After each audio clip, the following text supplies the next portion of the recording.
His Last Bow by Arthur Conan Doyle, narrated by John Rayburn. Altogether, Arthur Conan Doyle wrote 4 novels and 56 short stories about Sherlock Holmes. Throughout, Dr. Watson, or just Watson, was included as a catalyst for Holmes's massive ego and mental processes. Eventually, Doyle felt the stories were distracting him from more serious literary work, but he did finally wind it up with the 7 stories you're about to hear.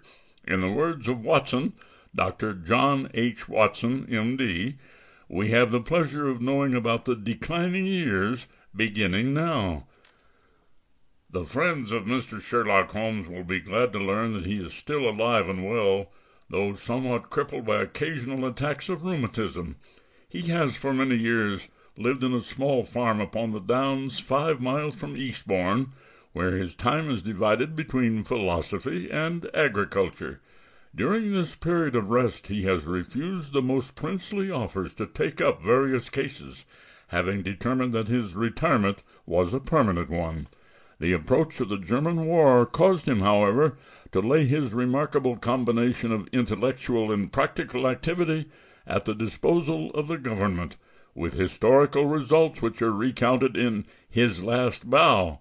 Several previous experiences which have lain long in my portfolio have been added to His Last Bow so as to complete the volume. Story 1, The Adventure of Wisteria Lodge. Part 1, The Singular Experience of Mr. John Scott Eccles. I find it recorded in my notebook that it was a bleak and windy day towards the end of March in the year 1892. Holmes had received a telegram while we sat at our lunch, and he had scribbled a reply.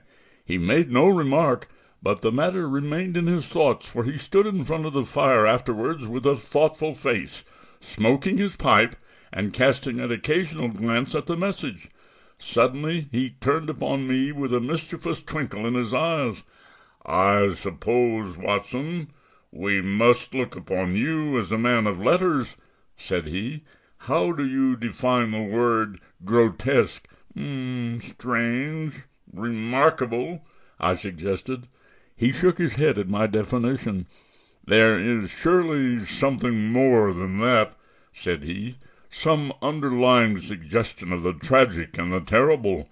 If you cast your mind back to some of those narratives with which you have afflicted a long-suffering public, you will recognize how often the grotesque has deepened into the criminal. Think of that little affair of the red-headed men." Sample complete. Ready to continue?